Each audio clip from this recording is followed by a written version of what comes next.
महेश्वर गुरु साक्षात् परब्रह्म तस्मै श्री गुरवे नमः। अखण्डमण्डलाकारं व्याप्तं येन चराचरं तत्पदं दर्शितं येन तस्मै श्री गुरवे नमः। अज्ञानतिमिरान्तस्य ज्ञानाज्ञानशलाकया चक्षुर्मीलितं येन तस्मै श्री गुरवे नमः। गुरुर्ब्रह्मा गुरुर्विष्णु गुरुर्देवो महेश्वरः गुरु साक्षात् परब्रह्म तस्मै श्री गुरवे नमः। स्थावरं जङ्गमं व्याप्तं यत्किञ्चित् सचराचरं तत्पदं दर्शितं येन तस्मै श्री गुरवे नमः। हरिः ओम्। ओम सद्गुरुकरुणानन्दाभ्यां नमः। ओम उन्नामनिर्मलता समेत श्री अरुणाचलेश्वर स्वामिने नमः। ओम श्री कांचीकामकोटिपीठाधिपति चंद्रशेखरेन्द्र सरस्वती स्वामिने नमः। प्रसाद सिद्ध्यर्थम कांची कामाक्षी मधुर मीनाक्षी काशी विश्वेश्वर स्वामिने नमः।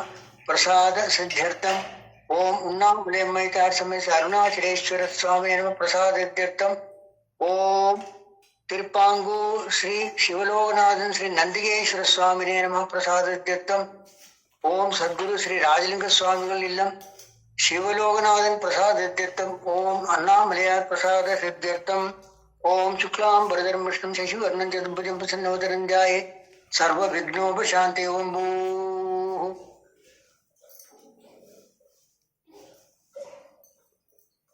ओम भूर्भुवस्वरो ममो भवत समस्त दुर्दक्षय द्वारा श्री परमेश्वर प्रीत्यर्थम ओम अतः संकल्पं करिष्ये।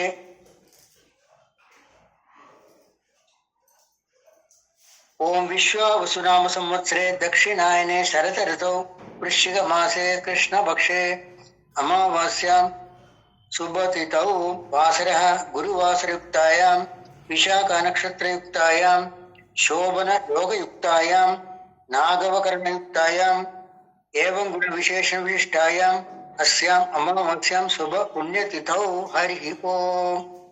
शोभने मुहूर्ते अद्य ब्रह्मणः द्वितीये परार्धे श्वेतवराहपदे वैवस्वतमन्वन्तरे कलियुगे प्रथमे पादे जम्बूद्वीपे भरतवर्षे भरतखण्डे दक्षिण दण्डकारण्ये गोदावर्यात् दक्षिणे शाली वाहनशके बौद्धावतारे रामक्षेत्रे क्षेत्रे अस्मिन् वर्तमाने व्यावहारिके चान्द्रमानेन प्रभवादि षष्टिनाः संवत्सराणां मध्ये ओम विद्वानाम संवत्सरे दक्षिणायने शरद ऋतौ वृश्चिकमासे कृष्णपक्षे अमावास्यां शुभतिथौ वासरः गुरुवासरयुक्तायां विशाखा नक्षत्रयुक्तायां योगयुक्तायां नागवकरणयुक्तायां एवं गुणविशेषविशिष्टायाम् अस्याम् अमावास्यां शुभतिथौ अतः श्री गुरुवार पूजां करिष्ये। सर्व मंगलप्राप्त्यर्थं सर्वेषां महाजनानां सर्वाभीष्ट फलप्रदो महान्तु अनुगृह्णन्तु। सर्वेश्वराय नमः। ओम दक्षिणामूर्ति स्वामिने नमः। ओम उन्नामलयमयदार समेत अरुणाचलेश्वर स्वामिने नमः। अखिल लोक शेष भक्त जनानां अखिल लोक शेष भक्त जन सर्व परिवारा स बंधु मित्र परिवारा क्षेम स्थैर्य वीर्य विजय आयु आरोग्य सिद्ध्यर्थम पुत्र सिद्ध्यर्थम पुत्र सिद्ध्यर्थम सर्व कार्येषु प्राप्त्यर्थम सर्वे जनानां मन शान्त्यर्थम सर्वे जनानां व्यापार सिद्ध्यर्थम सर्वे जनानां क्षेम स्थैर्य आयु आरोग्य अभिवृद्ध्यर्थम ओम सद्गुरु श्री शेषाद्रि स्वामिகள் திருவடிக்கே ओम सद्गुरु श्री शेषाद्रि स्वामिகள் திருவடிக்கே हरिः ओम। नमो ब्रह्मण्य देवाय गो ब्राह्मण हिताय च जगत्पिताय कृष्णाय गीतामृत गुरुवे नमः। हरिः ओम। ओम दुर्गा परमेश्वरी देव्यै नमः। प्रसाद सिद्ध्यर्थं हरिः ओम।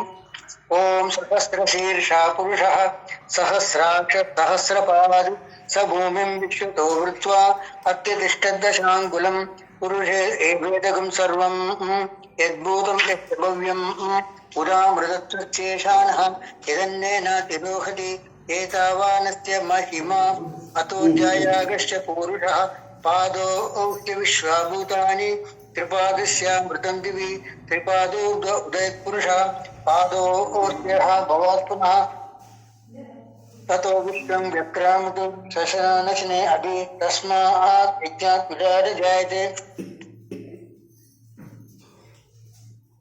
विराजो अतिपूरुषः स जातो अत्यरिचितः पश्चात् भूमिम् अतो पुरः यत्पुरुषेण हविषा देवा यज्ञमतन्वत वसन्तो अस्य शीताज्यं ग्रीष्मयुग्मशरद्दविः सप्तास्यासन् परिदयः त्रिसप्तसङ्गकृताः देवा यज्ञं तन्वानाः अबध्नन् पुरुषं पशुं तं यज्ञं बर्हिः प्रोक्षन् पुरुषं जातमग्रतः तेन देवा अयजन्त साध्या ऋषिश्चये तस्मात् यज्ञात् सर्वभूतः संवृतं पुरुषराज्यं पशुगस्ताभिश्चक्रे वायव्यान् आरण्यान् ग्राम्याश्चये तस्मात् यज्ञात् सर्वभूतः प्रजस्सामानि जज्जिरे चन्दागं सुजज्जिरे तस्मात् चतुस्तस्मात् अजायत तस्मात् अश्वा अजायन्त एकेचो भयाततः गावो गजज्जिरे तस्मात् जाता अजावयः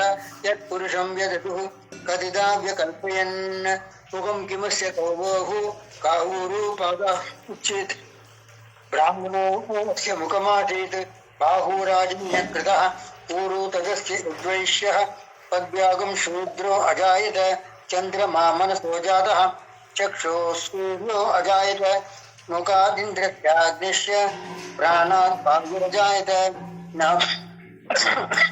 नाभ्यामासीत् अन्तरिक्षं शीष्णोदौ समवर्तत पद्भ्याम्बुश्रोत्रात् तदा लोकागम् अकल्पयन् वेदाहमेतं पुरुषं महान्तम् आदित्यवर्णं तमसस्तु पारे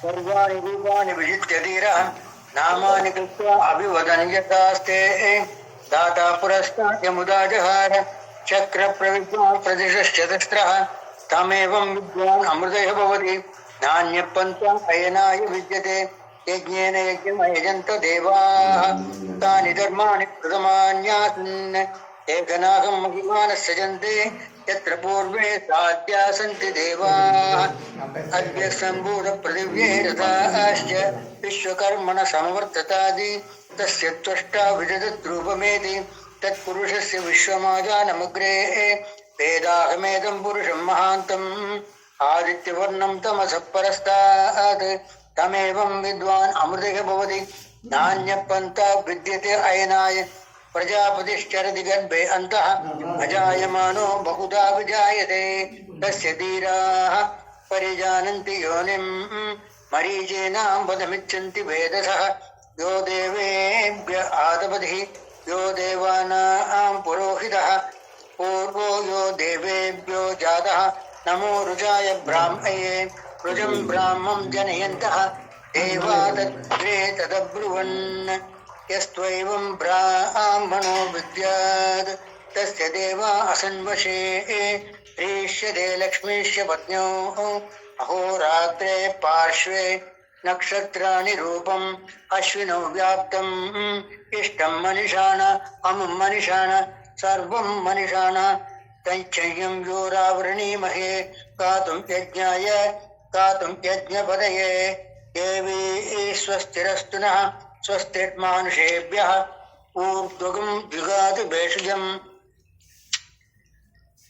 सं नो अस्तु द्विपदे शं चतुष्पदे ओम शांति शांति शांति हरि ओम।